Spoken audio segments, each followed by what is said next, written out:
Ethnography and anthropology, well, the reason why they're really important is because they're all about people. And if you think about anything that we do in our daily lives, it's about people, really. It's about how people engage with products and services. And when you're trying to innovate or create a new product or a new service, people are a core part of that, whether it is in a business to business environment or a business to consumer environment as well. So ethnography, if you haven't ever heard of that before, is essentially just a research methodology. It's a way of going about understanding people, and the focus, it's used by anthropologists and sociologists quite a lot because you immerse yourself in someone else's world, essentially. You do that by observing people, understanding the way that they live, understanding lots of different aspects or domains of their life and how they do things. And that's very different to some other research methods, which I guess, surveys are usually one that is used, or things like voice of the customer, where you're just trying to understand what people say. Ethnography is really trying to get to the heart of what do people actually do? What do they value? What do they know? It's more of the things that sit below the surface. And that's actually really fascinating, I think. And it's kind of why I do the job that I do. I mean, the immersing yourself in someone else's world is really important for doing exactly what you said, Cameron. It's trying to check the claimed behavior. What do people kind of say versus what do we actually do in our lives? But it's also to check, it's not that necessarily people lie. I don't think there's an intention to lie. I think it's more that we often just live our lives and we do things by habit, by ritual, which is what I talk about a lot. And we don't realize that we're doing it. We're on automatic pilot. And it's only until you go and study and sit and shadow people that you really understand that. Now, from a Suncorp perspective, an example of how I've used that before is literally getting out on the road with one of my colleagues and driving to different homes across Australia. And we were just having conversations with people about their experience with water leaks. That's it.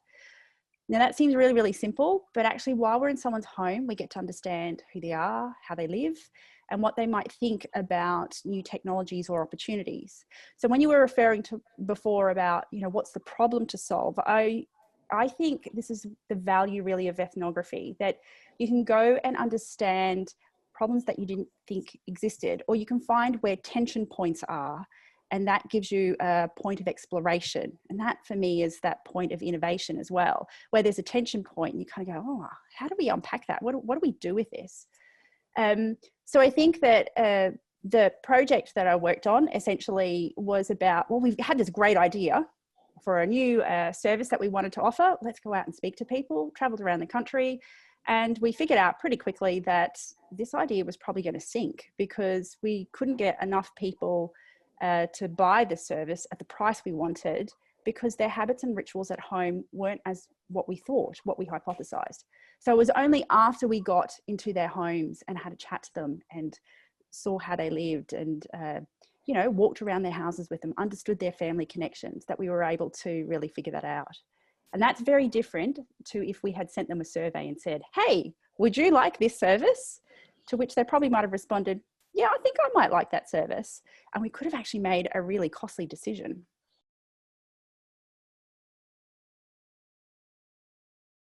There's a couple of things that are going on here. One of the questions that I think we have to ask ourselves is, why do we want to change behavior in the first place? And being really clear about that why. Because you need to have a really deep understanding of what you're trying to do.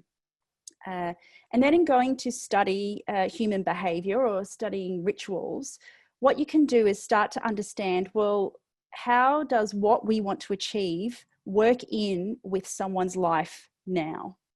Because it's actually very hard to change someone's behavior holistically and flip it overnight. Like we're not built that way as human beings. Our brains aren't built that way.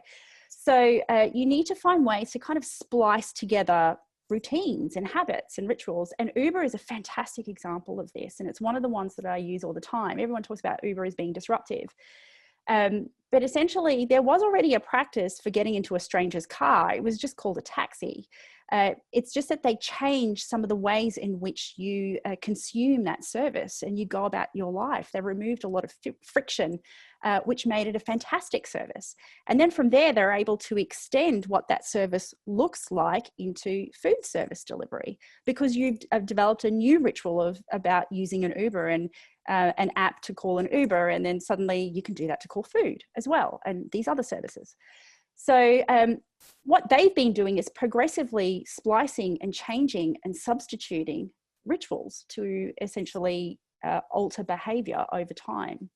And I guess the tricky thing you've got to try and figure out, though, is how long does it take you to do this, and who do you target first to help you with that? And the shoes of prey actually is a fantastic example, because I remember that email coming around the office when that idea first came up. And at the time, I worked in an arts organization with a lot of creative people. So exactly the target market who would really want to design your own shoes. Yep. We weren't representative of a broader population. And so, you know, from there though, how do you look at, well, maybe there are, rather than redesigning an entire whole shoe, how do you look at different elements of what shoes might mean to women? Or, you know, sometimes I look at shoes and I see a brand, but they don't make it in the color that I like. So just even being able to swap color more easily, and you know, so there are things like that that you can look at to start to understand markets a little more effectively, so that you can flip rituals. But it does take some time, and you have to be really clear about why you're doing this. You also have to be really clear about ethically why you're doing this as well. Because I think this is one of the challenges. I had not worked in financial services before I started working at Suncorp. And when I first started the organization, there were lots of conversations about, well, how do you help support people to manage their finances, just day to day? What does that look like? That's a really good question to ask. But you have to be careful that in coming up with solutions to that, you're not being paternalistic based on how you value money and how, you know, your world and your knowledge of money and how finances should be managed. There are lots of different versions of that. And as soon as you get people into a room, or you let them follow them around and see how they actually manage their money, you start to realize there are lots of different ways to manage money. So then designing for that means something else entirely. And you have to be very clear. Each brand, each, you know, financial institution in Australia has lots of different segments that they appeal to based on who they are, you know, what sort of services and products they offer. So you have to be really clear about all of those factors to understand who your target segments are that you may want to start with first in translating and behavior and substituting rituals, essentially.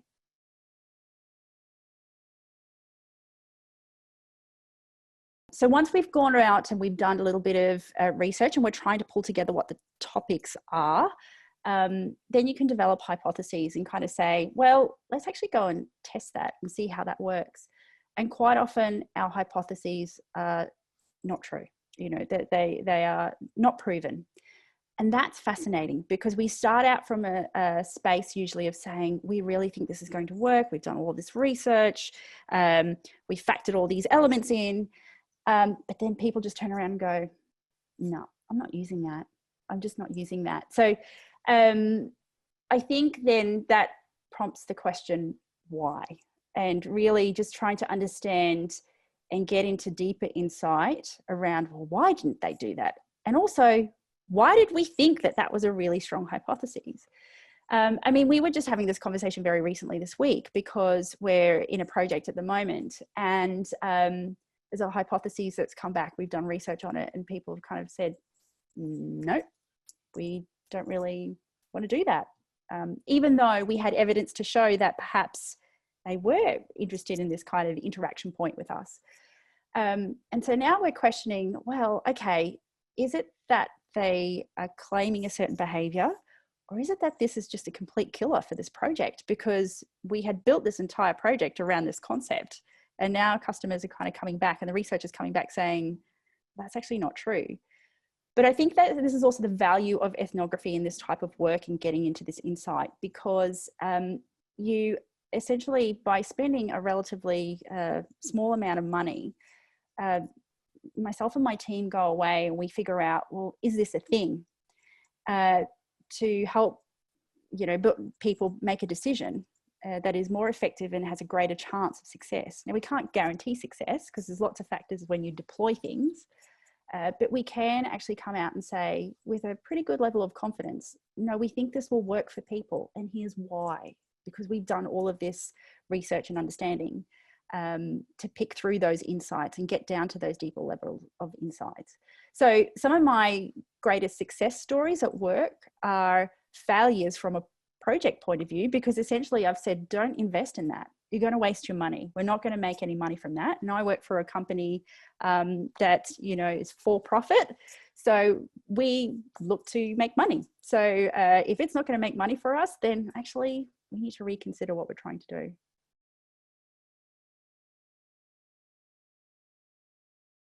I was overseas and making a choice of whether or not to come back to Australia, because essentially ethnography in corporate practice in Australia is rather limited compared to what it is overseas. But in the time since I've come home, which is now like 4 years ago, it's grown a lot. If you think about any company, so every year I go to a conference, which is called the Ethnographic Practice in Industry Conference. This year it's actually being hosted out of Australia, which is fantastic. And when you turn up there, everyone works in a corporate environment. Any major technology company in the US or in Europe has an army of ethnographers. And I remember seeing the change, I think it was between, say, 2016 maybe and 2018. Facebook probably sent a couple of people, you know, originally, and then suddenly there was like 50 people from Facebook coming along, which shows how much it has changed in that environment. And it really has been this intersection of understanding people and translating that into design. I arrived at Suncorp because they were hunting for someone who actually understood different types of research methods, including ethnography, to come and work in innovation specifically. There are other companies who look for this all the time in Australia. I think it's the way the language is used is a little bit different. If there's one way though that I would convince people why this is really important, is because I help them make better investment decisions. And for a corporate, that is a really, really big thing. So as I showed with the example before, I stopped us essentially investing millions of dollars into something that wasn't going to work. That's a massive decision that came from a place of ethnography. I would say then also when it comes to design and trying to be strategic about where do you go into the future, understanding how people's habits and rituals are changing as a result of perhaps technology or environmental factors is really, really important for decision making. And that's why it is such a part and parcel of companies in the US. I mean, Melissa Sefkin that I think of at Nissan, who's designing automated vehicles for them. I think of Julia Haynes at Google, runs their design team. She's an anthropologist. You know, there are lots of people who have these very interesting jobs around the world in companies that are involved very much in strategic decisions about design and innovation and where we can go in the future. I think really though, if you're trying to sell your skills, it's that you can understand people better than what the information is that they have right now. And that's a really, really good thing when you're trying to understand who your customer base is, who you're trying to design for, and essentially if it's a for-profit organization, how to make money.